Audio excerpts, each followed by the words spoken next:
I never showed any interest in CSR until the last few years. I now passionately believe that not only can, of course, brands be a positive role in society, I've always believed that, but I believe that the social and environmental agenda really allows us scope for innovation and creativity.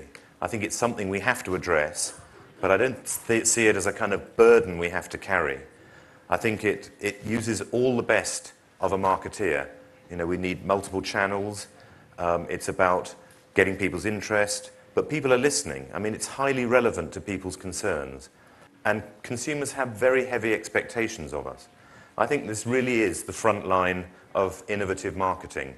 And that when all this small issue of the total meltdown of capitalism is past us, this is the real issue that we'll have to confront. As well as changing people's lives, it can really bring great business benefits.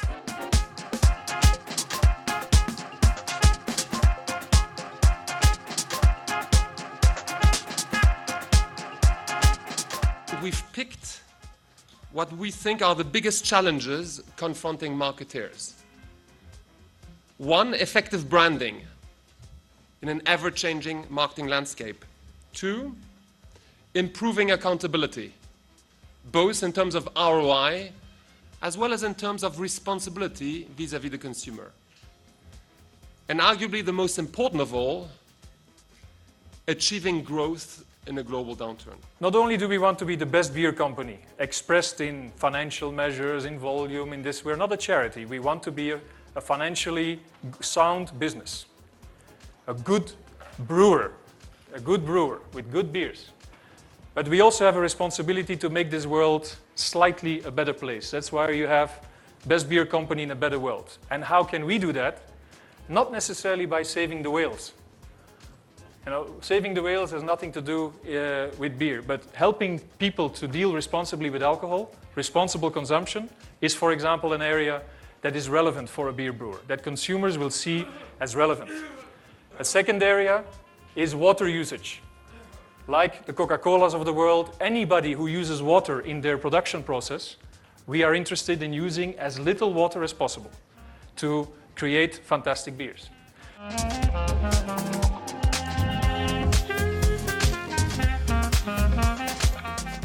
Our license to operate is because our consumers believe that we have a commitment and a relationship with them. They trust us. They trust us to help them nourish their lives. What do they want? When we talk to them, you're marketers, you know what your consumers want. Our consumers want good tasting food, they want convenience, and they want it at price points that work for them, particularly now with the economy changing. And they expect us to do it in a broader context. We already know and adopt in our advertising practices and our marketing practices an alignment of our products with certain social causes. You can be very cynical about people's motives, but the issues of the world are so enormous, it doesn't really matter what people's entry point is. So some people have a history of deeply held values. You might think of individual brands, like the Body Shop, that started on that basis. Some have a perceived risk to their business that if they don't address these issues, and some see a business opportunity. Frankly, all help is welcome, and it doesn't matter what the original motivation is. No one government or business is ever going to solve the issues of the world. And be absolutely sure that consumers blame business, for example, for causing climate change.